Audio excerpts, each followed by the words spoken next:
In putting together this course, we found ourselves repeatedly coming back to a set of themes. These themes, or cross-cutting concepts, grounded all of the work that we'll present to you in this course.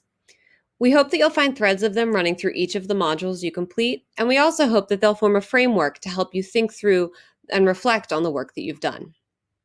Here, I'm going to read through them quickly and flesh them out just very briefly. First, rethinking time.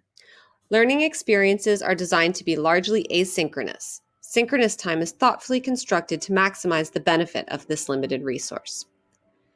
While many of us used to think about our class in terms of what happens at home versus what happens in class, this distinction is likely to no longer be useful in our new mode of teaching. Instead, we encourage you to organize your class around what can be done asynchronously or independently by students in different places at different times versus synchronously, which are the activities that students do together as a group. It is likely to be the case that the synchronous time is much more limited than the asynchronous time. While synchronous time is great for relationship building, asynchronous time offers the benefit of equitable access, it fosters learner independence, and it provides for student assessment and targeted support. Second, maximizing student choice and agency. Learning experiences empower students to make decisions, assess their own learning, and build independence. Here we hope that students will move towards being more active and aware agents of their own learning and growth, rather than moving towards being passive processors and organizers of information.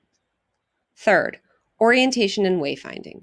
Teachers act as designers of experiences that facilitate learning rather than instructors who deliver content. Courses are organized in a way that allows students to navigate them largely on their own. Again, if students are going to navigate much of your course on their own, it's important that the course be clearly organized in a way that gives students the confidence to do this. Next, clear purpose and outcomes. Learning experiences are driven by and grounded in a clear purpose. The purpose and objectives of the learning experience are clear to the student. To help students make the most of your class, it is important for them to understand why they're doing each activity and what the stakes are for each activity. In other words, it's important for teachers to make clear which moments are low-stakes experiences that allow students to practice and take risks, and which are more high-stakes assessments that will impact grades heavily. Clear purpose and outcomes support student independence and understanding in your course. Next, reflection and feedback.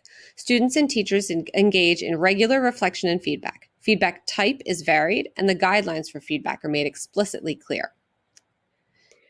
Since much of our courses will be conducted online, it's important that students feel empowered and prepared to give and receive feedback from their teachers and from their peers. It's also important that students be taught how to give actionable and constructive feedback to their peers. And finally, simplicity.